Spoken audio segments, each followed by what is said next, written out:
What is the purpose of life? Why am I here? How does one determine right from wrong? Is there truth? What makes one person's opinion better than another? What is real love? What happens when I die? Are there places called heaven and hell? Join host Steve Lampiris as he examines life's most challenging, interesting, and meaningful issues. Using God's Word, the Holy Bible, we will discover the answers. My name is Steve Lampiris. Welcome to Greater Than Gold. We are in the nation's capital, Washington, D.C. The historic fabric of America was woven here, and it is here where decisions are made that steers America's course today and onward. In this series of programs, we are going to examine the principle of truth, its importance, and its connection to life and our nation. Viewpoints and analysis are not based on opinion. The only reference is the Holy Christian Bible.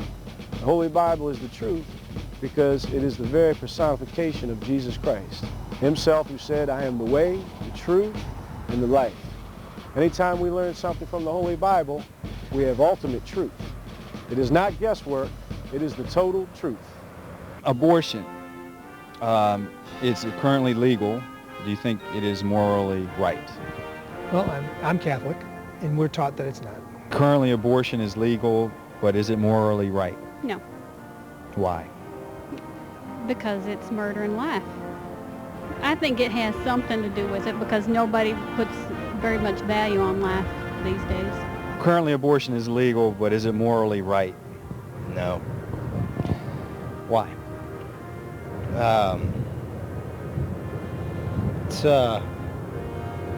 Conception is an act of God, and anytime you try to alter an act of God, I don't think that's right.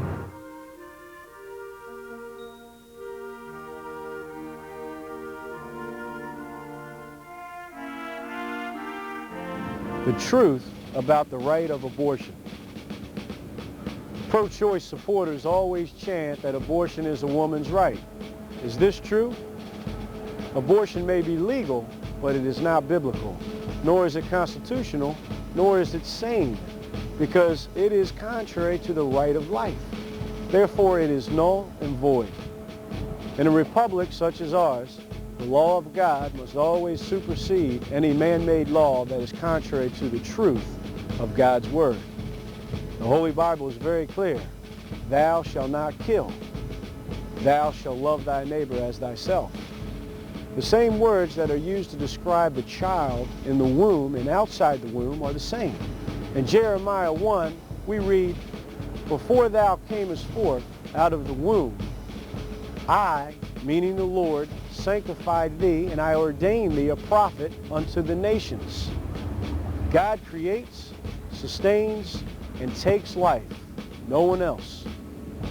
In the Declaration of Independence, we read, "All men are created equal, that they are endowed by their Creator with certain unalienable rights, that among these are life, liberty, and the pursuit of happiness." The right of life is the most fundamental of all rights, for without life, all the rights mean nothing.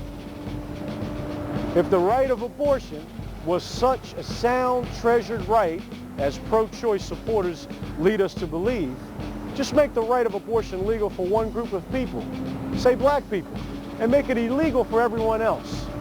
There would be outrage, not by those who no longer have this right, but by those who do. In our example, black people would be enraged, and rightly so, charging genocide. This is because the right of abortion is a right of death with no redeemable good. We live in an age deeply torn into two camps. Each seeks mastery over America and the world. To understand the true nature of this war, we have to peel away worldly political facades to understand its true meaning. It is a battle ongoing since the beginning of history. It is a battle for the truth of God's Word versus the lies of the world. You know, they all speak about they're against abortion, and in some ways I am too, but although I do favor that, yes, a woman is in control of her own body, I think that to me it's common sense that if you're born into this life of crime, it's best not to be born at all. And also, well, I don't like I do not like bad things done to good people. I'm sorry. If you disagree with that, I'm sorry.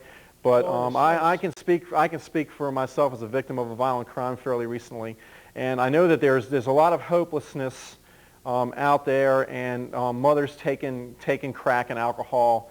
It's no good, and I would personally rather see the fetus aborted rather than going on either as a life of crime or B, going up with a disease such as fetal alcohol syndrome. Fact is, abortion is a crime. It's a murder. 1 out of 3 babies in the United States is killed due to abortion. 1 out of 3. What is the plan, though? What is the plan to About get these people? I'll get to that. 1.6 million babies are aborted or killed each year in America. That is sad, man. You're talking about violence. I do want to make a statement. I'd like for the mediums or anyone to telecast of an abortion and see the brutality of this murder of these innocent little kids. You're talking about innocent. How can you get more innocent than a little baby in a mother's womb? And is it a right for a woman? Hey, that woman has that baby inside her. That kid has its own chromosomes, his own placenta he makes, his own umbilical cord, its own sex. It could be a man or a woman or a potential man and woman. Is it really her own body? What about the right of the kid? I mean, these are a lot of questions. Now, I actually was pretty happy to hear John say he doesn't believe in abortion altogether. Well, but then he goes on to say that, you know, it would become more violent. How can you become more violent than 1.6 million babies shedding of their blood, innocent blood each year? That is violent.